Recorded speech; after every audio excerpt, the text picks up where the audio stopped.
Hi, my name's Crystal Bella and I'm a Dyspraxia Foundation ambassador. I want to talk about something today that focuses more on those with autism. What is it that you have to face when you're an adult and you have a meltdown? We've all seen the videos online of kids in loud, busy environments and they have a meltdown and they're like screaming and their parents are trying to help them. But what happens when you're an adult? And pretty much that happens. Now, even though I'm not autistic, I have had similar experiences that have caused me being called a psycho and a freak. All these horrible, horrible names because people are just too blind to the world. It's the most horrible thing that anyone could ever have to go through. It's where basically your body is not able to focus on all these sounds at once and the brain just goes into a meltdown sequence, I guess you could call it. Being autistic or dyspraxic, focusing on lots of different sounds and lots of things going on around you, basically a sensory overload, an absolute explosion of senses. There's lots of things to hear, to see, to smell, to feel, and sometimes it's not copable or capable. So what do we do when something like that happens? Well, it is a very difficult thing to overcome and it only comes with practice over time on how we deal with those situations. It's finding coping mechanisms. Very similar to what I spoke about in my anxiety video. This is going to be very, very similar in that sense. These meltdowns, as I'm calling it for whatever reason, don't always have to be something that happens there and then in the moment. It could be something that builds up and actually lasts a couple of days. They usually come from very difficult situations, such as being in, say, a music venue. It's quite a popular one, in a shopping market. It could even just be normal life experiences like dealing with a breakup or the loss of a family or friend member. These are all unfortunate things that we all have to experience in life, and the only way to overcome them is to think about how we're going to react when unfortunately stuff like that happens. Of course, it's never nice to actually have to kind of say to ourselves, in that situation, what would I do? Because it's probably going to happen at some point.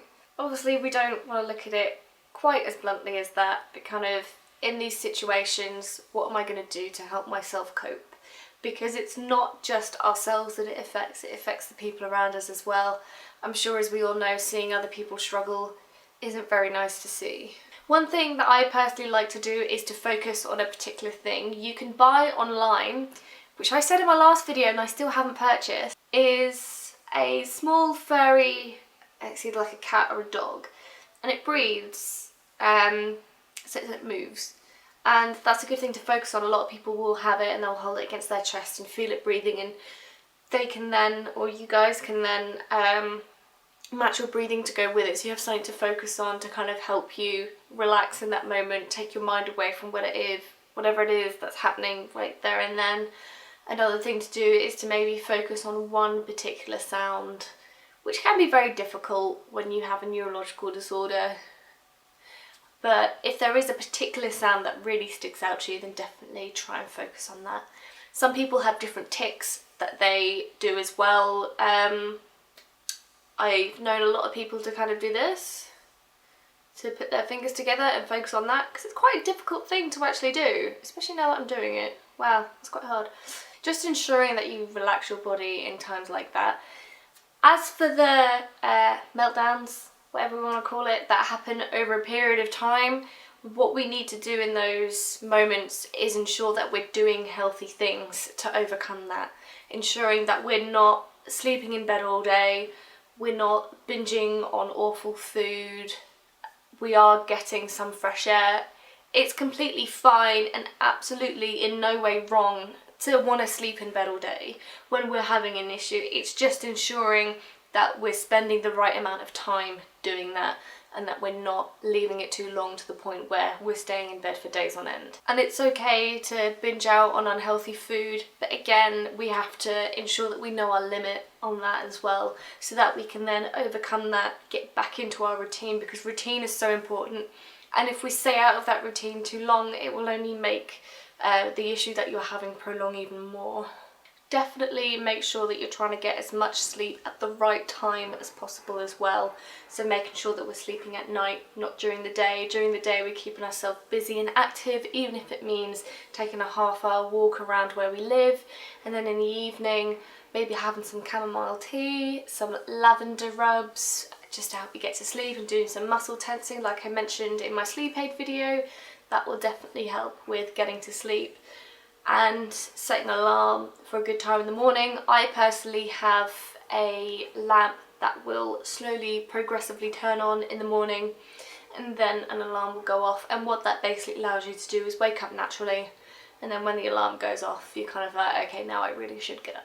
I definitely recommend that. I haven't used it in a short while because of the weather that we're experiencing at the minute. It's getting lighter in the morning, and so the general light is waking me up. But if you're someone who likes to have very heavy curtains and so no light comes in at all, especially if you've got like a lamp outside your window, which funnily enough I do have, but my curtains are just enough to block it out. I personally listen to a lot of music when I'm feeling incredibly stressed out, or if I think I'm going to have a panic attack, or if I'm going through a breakdown that's lasted me a couple of days. I will listen to music to reflect my mood.